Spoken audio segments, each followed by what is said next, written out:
अखंड आपल्या हिंदुस्थानाचे दैवत श्री छत्रपती शिवाजी महाराज, तसेच हिंदू हृदय सम्राट श्रीमान बाळासाहेब ठाकरे व शिवसेना पक्षप्रमुख सन्माननीय उद्धव ठाकरे साहेब, तसेच शिवसेना सचिव सन्माननीय अनंतभाऊ देसाई साहेब यांच्या मार्गदर्शनाखाली आम्ही शिवसेना ग्राहक संरक्षण कक्ष, मी स्वतः श्री ॲडव्होकेट दीपक शंकरराव साळुंखे, कराड, सातारा जिल्हा संघटक या आमच्या संघटनेच्या माध्यमातून व शिवसेनेच्या माध्यमातून आम्ही आज सन्माननीय पोलीस अधीक्षक सो सातारा व सन्माननीय जिल्हाधिकारी सो सातारा यांना पूर्ण सातारा जिल्ह्यामध्ये ज्याप्रमाणे सराफ व्यावसायिक आहेत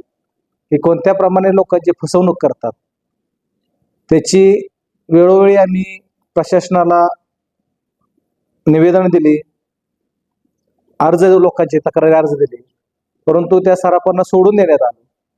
असाच एकदा मागील महिन्यामध्ये 12 जून रोजी कराडच्या सराफाने, जो गोपनाथ ज्वेलर्स म्हणून सराफ आहे, त्याने बनाव केला. तो पोलीस स्टेशनला गेला, बोलला की मी लुटलो, बर्बाद झालो, माझं सगळं सोनं गेलं, सगळं गेलं.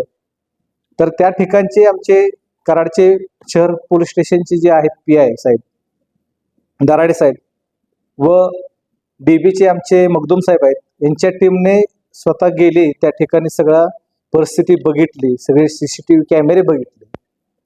तर ज्यावेळेस त्या ठिकाणी गेला असता जे शटर होतं ते शटर पूर्ण 2 लॉक लावलेलीच होती.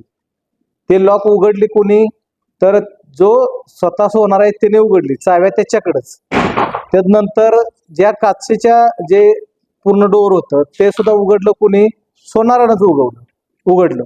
त्यानंतर आतमध्ये प्रशासनाने, पोलीस प्रशासनाने त्या सोनाराला घेऊन आतमध्ये गेले. आतमध्ये गेले असता जो कोड नंबर असतो तो कोड नंबर फक्त त्या सोनाराकडेच असतो, इतर कोणाकडेही नसतो. तो कोड नंबर जो कंपनीने दिलेला त्या सोनाराला आहे, तो कोड नंबर पोलिसांनी विचारणा केली असता सोनारानं सांगितलं की तोच कोड नंबर सांगितला. त्याने दाबलं आणि त्याच्यामध्ये काहीच नाही असं निदर्शनास आलं.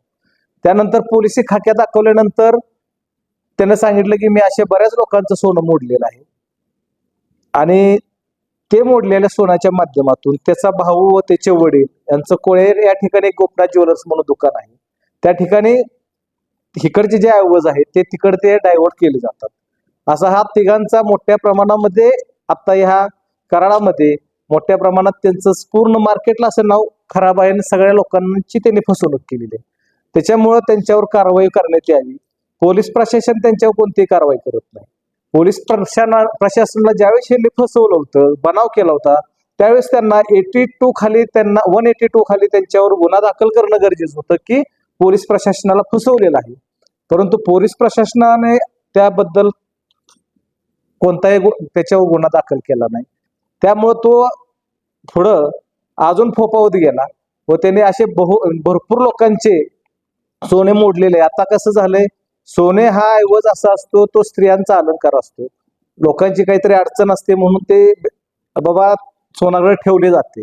सोनाराकडे 1.5% व्याजानं ते पैसे घेऊन जातात व त्याची मुदत, त्याची नड संपल्यानंतर ते सोनं पुन्हा व्याजासकट ते माघारी देतात. परंतु या सोनाराकडे कोणतंही लायसन नाही, विना परवाना हा व्यवसाय पूर्ण करतो आणि हा झालेला मोकाट सोनार आहे. याच्यावर व त्याच्या भावावर व त्याच्या वडिलांच्यावर यांचा व्यवसायच असा आहे. तर त्याच्यावर आळा घालण्यासाठी आज आम्ही आमचे मुंबईच्या शिवसेनेच्या जिल्हा समन्वयिका सन्माननीय प्रतिभाताई पवार, तसेच आमचे सातारचे पदाधिकारी प्रणव सावंत साहेब, तसेच आमचे रवी बडदरे, तसेच इतर सर्व आमचे जे सातारा जिल्ह्यातले पदाधिकारी आहेत, जिल्हा संघटक आहेत, उपजिल्हा संघटक आहेत, सरचिटणीस आहेत, तालुका संघटक आहेत, या सर्वांनी आम्ही आज या ठिकाणी सन्माननीय कलेक्टर संतोष पाटील साहेब यांना निवेदन दिलेले आहे. त्यांनी यावरती आम्ही कठोरात कठोर कारवाई करून असं आम्हाला आश्वासन दिलेले आहे. त्याचप्रमाणे माननीय अप्पर पोलीस निरीक्षक, अप्पर पोलीस अधीक्षक कडूकर मॅडम यांनीही आम्हाला, तसेच पिंगळे साहेब यांनीही आश्वासन दिलेले आहे की संबंधित गुन्हेगारावर, आरोपीवर आम्ही कठोरात कठोर कारवाई करू व सर्वसामान्य माणसाला न्याय देण्याचा प्रयत्न करू.